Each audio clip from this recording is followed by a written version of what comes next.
નવી દિલ્હીમાં Saint kits અને નેવિસના નવા ઉચ્ચ આયુક્ત ભવનનું ઉદ્ઘાટન કરવામાં આવ્યું. ભારત અને કેરેબિયન રાષ્ટ્રો વચ્ચે રાજદ્વારી સંબંધ વધુ મજબૂત બન્યા. ભારતની રાજધાની નવી દિલ્હી ખાતે સેન્ટ કિટ્સ અને નેવિસના નવા ઉચ્ચ આયુક્ત કાર્યાલયના ભવનનું લોકાર્પણ ને ભવ્ય સમારોહમાં કરવામાં આવ્યું હતું. આ કાર્યક્રમમાં ભારતના વિદેશ મંત્રી ડોક્ટર એસ જયશંકર અને સેન્ટ કિટ્સ અને નેવિસના વિદેશ મંત્રી ડેન્ઝિલ એલ ડગલાસ ખાસ ઉપસ્થિત રહ્યા હતા. બંને મહાનુભાવોએ સંયુક્તપણે તકતીનું અનાવરણ કરી ભવનનું વિધિવત ઉદ્ઘાટન કર્યું હતું. આ નવું રાજદ્વારી મથક ભારત અને કેરેબિયન દેશો વચ્ચે મૈત્રીપૂર્ણ સંબંધોનું પ્રતીક બની રહેશે અને ભવિષ્યમાં વહીવટી કામગીરીને વધુ સુગમ બનાવાશે. આ રાજદ્વારી ગતિવિધિનું વિશ્લેષણ કરતા જણાય છે કે ભારતની ગ્લોબલ સાઉથ એટલે કે વિકાસશીલ રાષ્ટ્રોના નેતૃત્વની નીતિમાં આ પગલું અત્યંત મહત્વનું છે. વિદેશ મંત્રી એસ જયશંકરે આ તકે જણાવ્યું હતું કે સેન્ટ કિટ્સ અને નેવિસ સાથે ભારતના સંબંધો માત્ર સરકારી સ્તરે જ નહીં પરંતુ સાંસ્કૃતિક અને ઐતિહાસિક સ્તરે પણ અત્યંત ઊંડા છે. આ નવા કાર્યાલયની સ્થાપનાથી વેપાર, શિક્ષણ અને પર્યટન ક્ષેત્રે બંને દેશો વચ્ચે આદાન પ્રદાનમાં નોંધપાત્ર વધારો થશે. આ આયોજન ભારતની વધતી જતી વૈશ્વિક પ્રતિષ્ઠા અને નાના રાષ્ટ્રો સાથેના તેના મજબૂત જોડાણને પ્રદર્શિત કરે છે. St. Kitts and Nevis and India have maintained close and very friendly ties since the establishment of our diplomatic relationship, which, if my memory serves me right, I think was 1983. Yes. Our bilateral engagement is built on common values of democracy and our historic struggle against colonialism. Now, these shared experiences have fostered a deep bonding that has developed as fellow members of the Global South. In the years that have passed, the convergence of our views is evident on issues of contemporary relevance, including climate justice, health security, and development challenges. As small island developing states, SIDS, St. Kitts and Nevis faces particular vulnerabilities to climate change.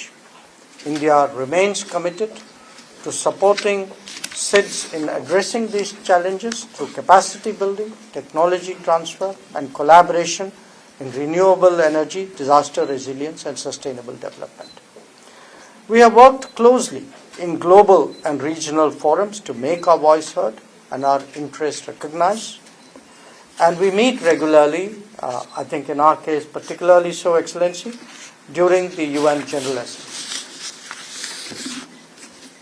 Having said that, friends, I join Foreign Minister Douglas in recognizing the importance of the formal opening of the High Commission today, a resident presence, because, as he rightly noted, it gives us the basis really to focus much more on our bilateral ties. Your presence today, Minister Douglas, enabled us to explore possibilities and exchange views in that regard.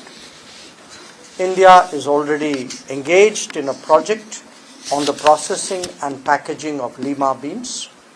We agreed today in our discussions in our meeting earlier this afternoon to conclude a framework on quick impact projects that would deliver for local communities.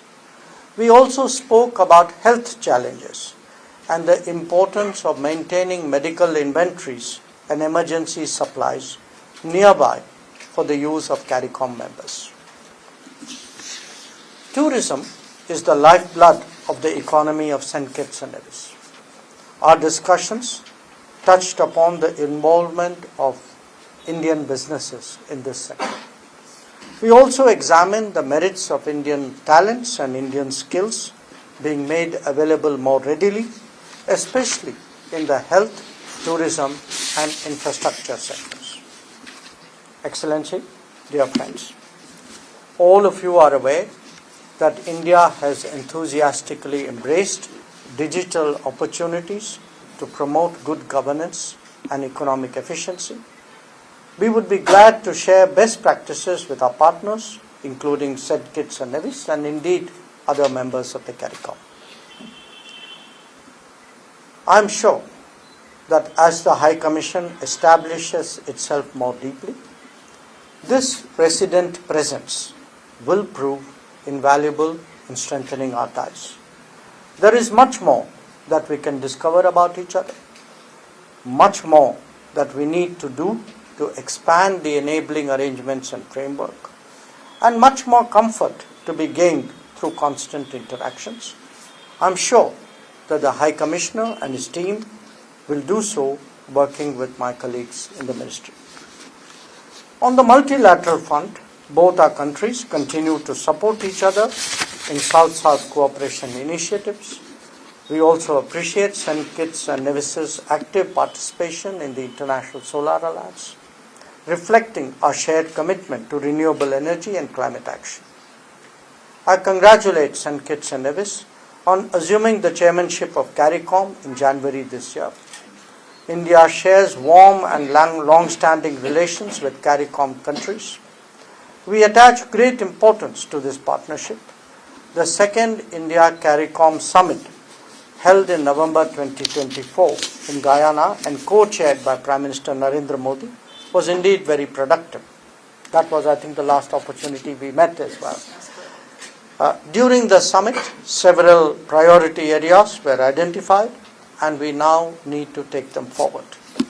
We look forward to working closely with St. Kitts and Nevis during its tenure as chair to advance our cooperation